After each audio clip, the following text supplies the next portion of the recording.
Pour les vendeurs qui pensent à vendre cette année dans le Sud-Ouest ou comme les acheteurs qui pensent à acheter dans le Sud-Ouest, on va parler de Villémort, Pointe-Saint-Charles, Saint-Henri, Verdun et LaSalle dans le Grand Sud-Ouest de Montréal. Vous devez être un peu plus alerte et plus réfléchi, plus stratégique dans votre approche. C'est pour ça que j'ai mis en place les 5 éléments que vous devez regarder pour cette année, ou du moins mes 5 prévisions sur les éléments qui vont changer cette année. Je pense que la première tendance qu'on va voir, ça va être vraiment l'équilibre reprendre place. Donc, l'équilibre entre le nombre d'inventaires versus le nombre d'acheteurs sur le marché. Dans les dernières années, ce qu'on avait vu, c'était vraiment une frénésie. Il y avait moins d'inventaires sur le marché que le nombre d'acheteurs. Les gens étaient prêts à acheter à plus cher que le prix demandé. Je pense que cette année, avec l'équilibre qui s'en vient, ce qu'on va vivre, ça va être plus un marché stratégique, ou est-ce qu'il n'y aura pas une pression à la baisse sur les prix, mais plutôt un équilibre. Les acheteurs vont avoir un petit peu plus de choix qui va leur donner la chance de magasiner et d'être plus réfléchis dans la décision où ils vont s'aligner avec leur acquisition. Mais plus loin que ça, je pense que l'équilibre va stabiliser le marché, tout simplement. Donc, pour tout ce qui va être les propriétés bien entretenues, les propriétés bien inscrites, aucun problème, la vente va continuer, puis on va être encore capable de créer des petites surenchères à ce moment-là. Mais les propriétés qui sont peut-être des produits un petit peu plus différents ou des produits qui nécessitent un petit peu de travaux, à ce moment-là, le positionnement va être crucial. Pour les acheteurs en 2026, sachant qu'il va y avoir plus d'inventaire sur le marché, ça vous donne la chance d'être un petit peu plus vigilant sur votre achat, moins pressé et être en mesure de négocier des meilleurs prix, meilleures conditions auprès des vendeurs. Donc, du moins, des prix et des conditions un peu plus équilibrés que ce qu'on n'avait pas dans les dernières années. Ce que ça veut dire aussi, c'est que les vendeurs sont conscients de la réalité du marché actuellement, sont conscients qu'il y a plus de compétition sur le marché, mais il arrive quelquefois qu'il y a quand même des vendeurs qui sont dans une mentalité d'il y a 1 an ou 2 ans, ayant la perception que c'est encore la folie. Fait qu'il va y avoir un certain moment d'adaptation avant que vous soyez en mesure de vraiment bien être assis et confortable dans ce nouveau marché-là en tant qu'acheteur.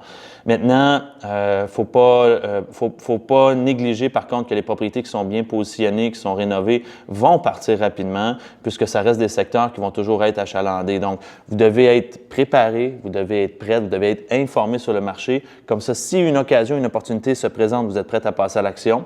Mais en même temps, vous allez avoir la chance de regarder un petit peu plus ce qui se passe avant de prendre des décisions. Pour les vendeurs, c'est complètement une différente dynamique. Avant, on avait une propriété, peu importe, elle était bien inscrite ou mal inscrite, elle se vendait. Elle était mal positionnée, bien positionnée, elle se vendait. Elle n'était pas rénovée, elle était rénovée, elle se vendait indépendamment. Cette année, c'est une année stratégique. Donc, vous allez avoir besoin d'avoir un bon plan marketing pour garder les mêmes délais de vente. Les propriétés vont tous se vendre, mais c'est une question de temps, c'est une question de délai. Sachant qu'il y a plus d'inventaire, les délais de vente vont augmenter sur le marché. Ce que ça veut dire, c'est qu'une propriété qui anciennement était mal positionnée point de vue prix se vendait quand même. Maintenant, elle risque de rester beaucoup plus longtemps sur le marché. Donc, le positionnement prix va être crucial jour 1 lors de la mise en marché. Donc, d'éviter les stratégies du genre, on va afficher un certain prix, puis si c'est pas vendu dans 2-3 semaines, on va se réajuster, puisque c'est une stratégie qui va éloigner certains acheteurs, puisque maintenant, ils ont le choix d'aller ailleurs.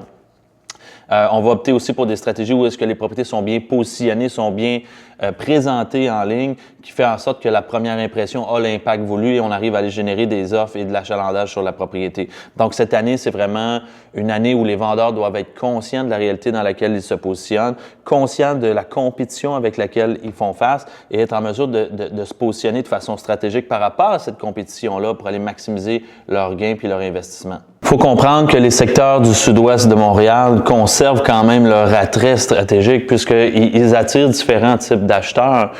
Si on pense, exemple, à Verdun, on va avoir des acheteurs qui veulent s'y loger, mais aussi des investisseurs à cause de la proximité du fleuve, à cause de la rue Wellington, à cause de la proximité des métros. Même chose pour le reste du sud-ouest. Et LaSalle, c'est un peu la même chose pour les adeptes de plein air. LaSalle, il n'y a pas meilleur environnement.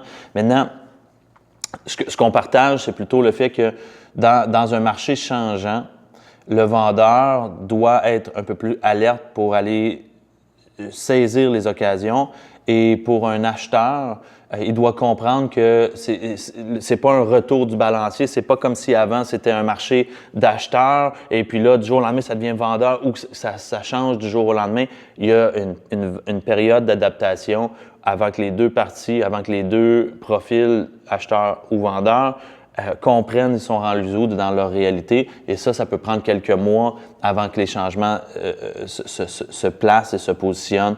Donc, c'est simplement de comprendre que d'investir dans le Sud-Ouest ou d'acheter dans le Sud-Ouest reste un très bon investissement. Ça reste un endroit stratégique puisque c'est les endroits les plus recherchés sur la métropole.